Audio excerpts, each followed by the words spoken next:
Okay, I've just worked out a technique. Now,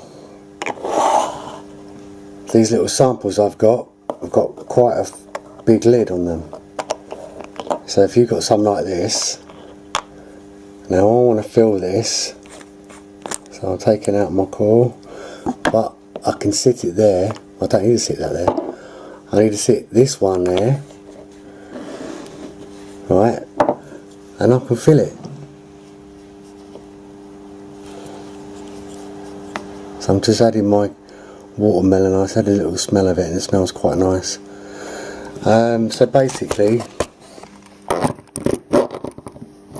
it's to fill up to the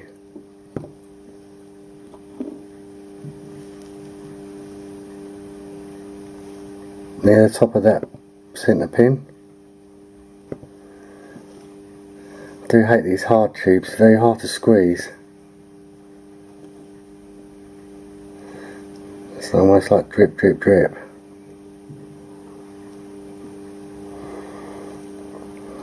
So yet again I'm mixing my flavours.